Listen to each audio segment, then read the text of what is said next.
एक छोटे से गांव में रमेश नाम का एक साधारण व्यक्ति रहता था।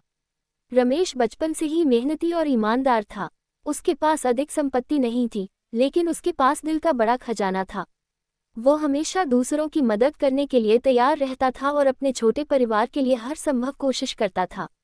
उसकी पत्नी का देहांत कई साल पहले हो गया था और अब उसके जीवन का हर उद्देश्य अपने 3 बच्चों की परवरिश करना था।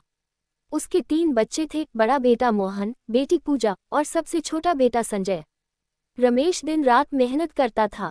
वह सुबह सुबह अपने खेतों में काम करने चला जाता और फिर दिन में गांव के नजदीक की एक छोटी सी दुकान चलाता था, जिससे थोड़ा अतिरिक्त कमाई हो सके। उसकी जिंदगी का हर लम्हा अपने बच्चों की भलाई के लिए समर्पित था। गांव वाले भी रमेश की प्रशंसा करते थे क्योंकि उसने कभी अपनी परेशानियों का रोना नहीं रोया और हमेशा शांत और संतुष्ट दिखता था। बच्चों को अच्छी शिक्षा देना रमेश का सपना था, क्योंकि वह जानता था कि शिक्षा से ही उनके जीवन में उजाला आ सकता है। उसने दिन रात एक कर दिए ताकि बच्चों की पढ़ाई में कोई कमी न आए। चाहे खुद को कम खाना मिले, कपड़े पुराने हो जाएं, या कोई अन्य जरूरतें अधूरी रह जाएं, उसने हमेशा बच्चों की खुशियों और उनकी जरूरतों को पहले रखा। समय के साथ मोहन, पूजा और संजय बड़े हो गए और पढ़ाई पूरी कर शहर में नौकरी करने चले गए। रमेश की मेहनत रंग लाए और उसके बच्चों ने अच्छे पदों पर नौकरी हासिल कर ली। वह इस बात से बेहद खुश था कि उसके बच्चे अब अपने पैरों पर खड़े हैं। बच्चों के बाहर जाने के बाद रमेश अकेला तो महसूस करता था, लेकिन उसने इस बात को अपनी तकलीफ नहीं बनने दिया। वह अक्सर अपने बच्चों से फोन पर बात करता और उनकी सुख सुविधाओं का हाल पूछता।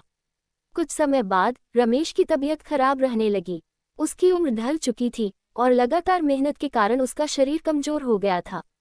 एक दिन गांव के डॉक्टर ने उसे बताया कि उसे कुछ गंभीर बीमारियां हो गई हैं और तुरंत अच्छे इलाज की जरूरत है।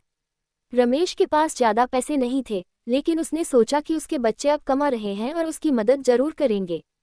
उसने मोहन, पूजा और संजय को फोन किया और अपनी हालत बताई। बच्चों ने सहानुभूति दिखाए और मदद का आश्वासन दिया, परंतु दिन बीतते गए और रमेश की हालत बिगड़ने लगी, लेकिन बच्चों की ओर से कोई मदद नहीं आई। जब रमेश ने फिर से उनसे मदद की गुहार लगाई, तो उन्होंने अपने अपने व्यस्त जीवन का हवाला देते हुए उसे टाल दिया। उन्हें अपनी जरूरतें और इच्छाएं पूरी करने में ही व्यस्तता मिलती थी।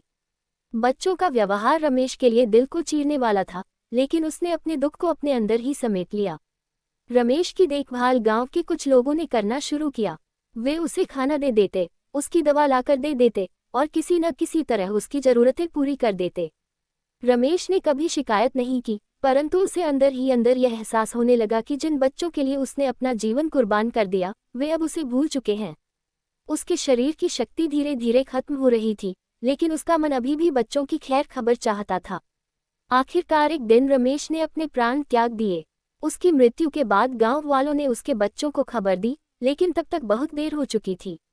बच्चे रमेश के अंतिम संस्कार में तो आए, लेकिन उनके मन में किसी प्रकार का पश्चाताप नहीं था। ये कहानी हमें सिखाती है कि माता पिता अपने बच्चों के लिए कितना भी त्याग करें, लेकिन कभी कभी समय के साथ रिश्तों की प्राथमिकताएं बदल जाती हैं।